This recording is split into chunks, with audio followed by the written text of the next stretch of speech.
No. It has been proven that the Second Amendment, the law-abiding citizen's right, and not constitutional right, God-given right. Yeah. But we have a great lineup of speakers here for you today. And I'd like you now to welcome Susanna Gratia Hupp, former state legislator from Texas.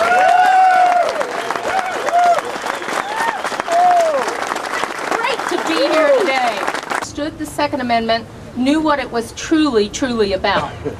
When I was 21, moved out on my own, I was given a gun by a friend, taught how to use it, and carried it illegally. Because at that time in the state of Texas, you couldn't carry legally in any way, shape, or form. A few years later, I was with my parents at a local cafeteria in the middle of the day. We had just finished eating with my friend that was managing the cafeteria that day, and we were kind of piddling around waiting for him to come back to the table.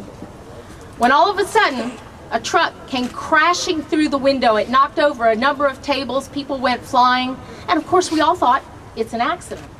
When I realized what was actually happening, this guy was walking around the front of his truck and he was simply taking aim, pulling the trigger. He'd go to the next person, take aim, pull the trigger, go to the next person, and execute. When I figured it out, I thought, I've got him. I've got this guy.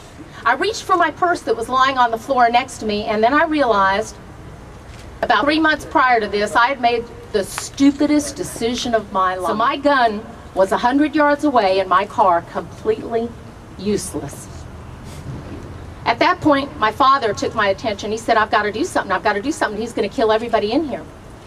And I grabbed him by the shirt collar and I tried to hold him down. But when he saw what he thought was a chance, he went at the guy. Covered maybe half the distance. The guy simply turned and shot him in the chest. He had complete control over the situation. My dad went down in the aisle maybe 7, 8 feet from me, and he wasn't dead, but I saw the wound, and I basically wrote him off at that. And I turned to say something to my mother, and I realized she hadn't followed me out.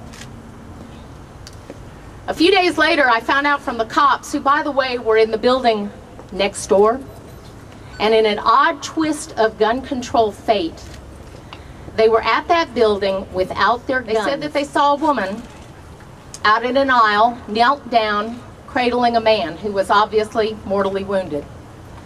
They saw a young man walk up to her, pull a gun out, put his gun to her head. They said she looked up at him, put her head down, and he pulled the trigger.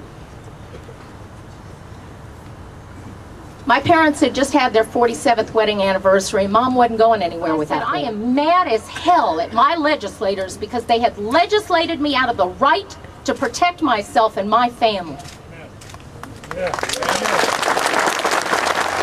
talked to a lot of them. I testified at almost every state in the union and at the congressional level in front of Charles Schumer. Well, you are brave. I told Chuck Schumer the truth. Now, I'm going to leave you with one final thought. First of all, I want to tell you that it thrills me to be here today. It thrills me to know that there are other like-minded people out there.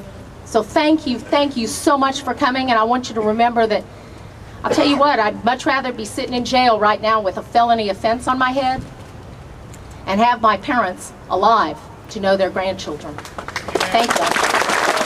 I'd like to introduce Larry Pratt, Executive Director, Gun Owners of America, here for our 5th anniversary here every year. Thank you, Larry.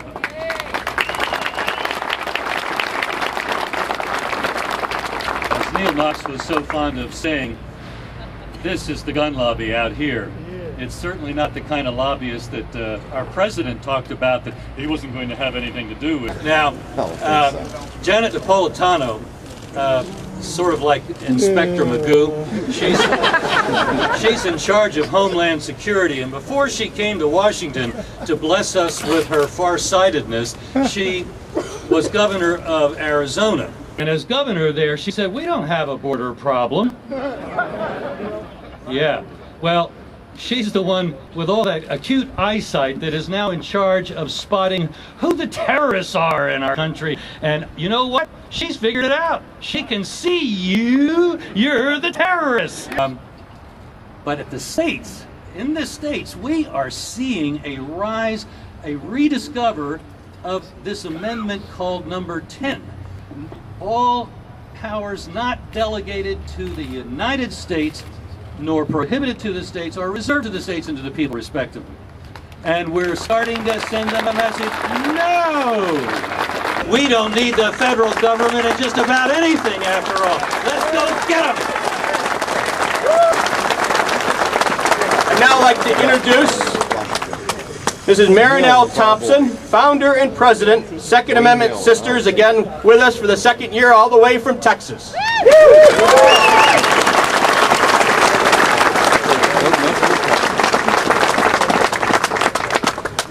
Good morning. Morning. It's very nice to be in the company of so many patriots who self-defense is a basic human right. Yeah.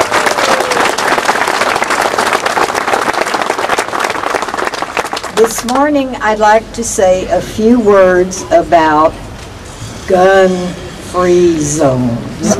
Not gun-free. Very often there's someone there mowing down many citizens.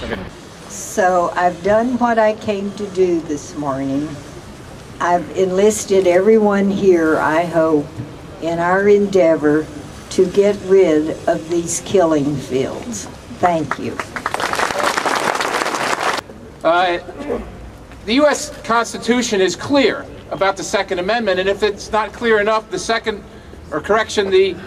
Pennsylvania Constitution is even more clear, that the right of the citizens to bear arms in defense of themselves and the state shall not be questioned.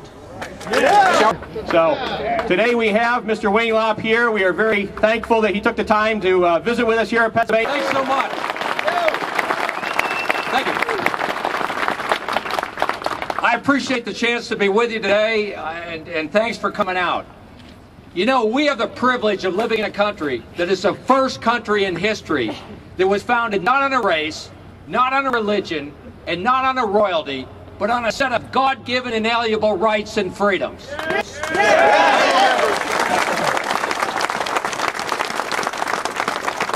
I remember my friend and your friend, Charlton Heston, and he was here many times in Pennsylvania, saying that the Constitution provides for our freedoms of speech and religion and press and assembly and all the rest. But the doorway to freedom is framed with the muskets that first defended it at Concord Bridge. And that's what's in your hearts. That's why we still have this freedom in the country. It's coming from your hearts here today and people all over our great land that are bound and determined to defend those freedoms. As a result of that, we've seen a phenomenal restoration of this freedom in the last 15 years in this country.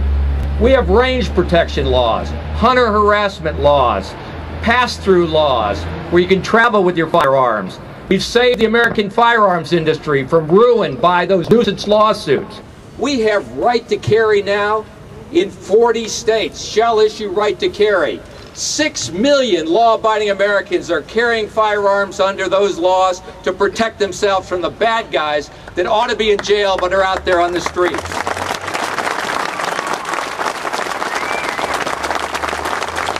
We have preemption laws, and I'm going to say more about that in a minute, in most states. And most recently, the Heller case, saying what we all knew, the Second Amendment's an individual right, God-given. It was just validated in our Second Amendment. And then in the McDonald case, which is going to incorporate it to apply to every state and locality throughout our land, I believe.